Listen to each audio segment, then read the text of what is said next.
میرا نام ڈاکٹر ضیاءالدین افریدی ہے. میں کنسلٹنٹ سرجن اور اسسٹنٹ پروفیسر ہوں خیبر ٹیچنگ ہاسپٹل اور خیبر میڈیکل کالج پشاور میں.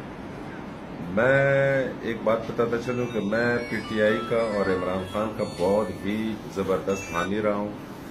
میں تبدیلی کا حامی رہا ہوں اور تبدیلی کی خاطر میں نے تقریباً 2011-12 سے میں باقاعدہ ان کے لیے کمپین کرتا رہا ہوں اور بیک گراؤنڈ میں رہ کے اپنے لوگوں کے ساتھ اپنے جونیئرز کو اپنے سینئرز کو اپنے گاؤں میں آگے پیچھے سب کو میں کنونس کرنے کی کوشش کرتا رہا ہوں کہ عمران خان شاید تبدیلی لے آئے گا تو ہمیں اس کی تبدیلی کا ساتھ دینا چاہیے. میرے فیس بک کے پرانے پیجز آپ دیکھ لیں 2012, 13, 14, 15 تک میں کافی ان کی تعریفیں اور ان کی اس کے لیے کہ جب شروع میں ان کے اقدامات شروع ہوئے تو ہمیں بہت امید ہو چلی تھی.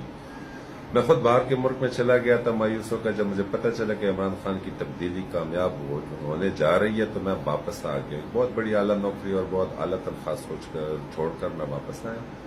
لیکن جب یہاں پر میں آیا پھر بھی میں نے اپنی مقدور کوشش کی ہے کہ میں اپنا حصہ ڈال سکوں. میں نے پچھلی حکومت میں شاہرام خان ترکی ہیلتھ منسٹر تھے, عابد مجید صاحب ہیلتھ سیکرٹری تھے اور باقی جو ارباب اختیار تھے میرے کافی جاننے والے ہیں. پی ٹی آئی کی حکومت میں پچھلی میں بھی تھے اور اس میں بھی ہے. میں نے اپنی بھرپور کوشش کی ہے کہ میں ان کے ساتھ میں اپنے سب ڈاکٹر بھائیوں کا, بہنوں کا, جونیئرز کا, سینئرز کا, by D A, P D A اور ہمارے سینئر کنسلٹنٹس ہیں, نہ صرف خیبر پختونخوا کے ڈاکٹر بلکہ پورے پیارے ملک پاکستان کے سب عزیز اور محترم ڈاکٹر صاحبان کا انتہائی تہ دل سے مشکور ہوں جنہوں نے میرے ساتھ یکجہتی اور خیر سگالی کے پیغامات دیے اور مجھے بھرپور تعاون کا یقین دلایا. اس کے علاوہ بہت سے معززین, بہت سے معزز سیاستدان اور پارلیمنٹیرینز میرے پاس فردن آئے اور انہوں نے مجھے اپنی حمایت کا یقین دلایا, جن میں سے بالخصوصی طور پہ میں جن لوگوں کا شکریہ ادا کروں گا ان میں اکرم خان درانی صاحب ہیں, میڈم نگت اورگزئی ہیں, سردار بابک صاحب ہیں, خوشدل خان صاحب ہیں, ایمل ولی خان صاحب ہیں, عنایت اللہ خان صاحب ہیں, سینیٹر مشتاق احمد صاحب ہیں اور امیر جماعت اسلامی جناب سراج الحق صاحب کا بھی میں انتہائی مشکور ہوں جنہوں نے فون کر کے بالخصوص میری عیادت کی اور مجھے اپنی بھرپور تعاون کا اور امداد کا یقین دلایا. ہم جو کچھ کر رہے ہیں اس عوام کے لیے, اس ڈاکٹر برادری کی عزت کی خاطر کر رہے ہیں. عوام کو ایک بہترین صحت کا نظام دینا ہمارا بھی نصب العین ہے, لیکن ہم پر اگر فیصلے مسلط کیے گئے IMF کے کہنے پر اور ہمارے ہسپتالوں کو پرائیویٹائز کرنے کی کوشش کی گئی اور ہمارے ساتھ ایک ایسا کھلواڑ کھیلنے کی کوشش کی گئی ہے جس کا کسی کو کچھ بھی نہیں معلوم کہ ہیلتھ ریفارمز ایکٹ کیا ہے. جتنا لوگ ایٹم بم کو سیکرٹ رکھتے ہیں اتنا ہی انہوں نے اس ایکٹ کو سیکرٹ رکھا ہوا ہے. اور میں لوگوں سے فردن چیف سیکرٹری سے ملا ہوں, ہیلتھ سیکرٹری سے ملا ہوں. شام انعام اللہ کے دفتر میں پرسوں میں نے 4.5 گھنٹے گزارے ہیں اور انہوں نے مجھے ٹائم نہیں دیا. ہیلتھ سیکرٹری کے ساتھ میں ملا ہوں اور باقی بھی کافی میرے دوست ہیں, جاننے والے ہیں.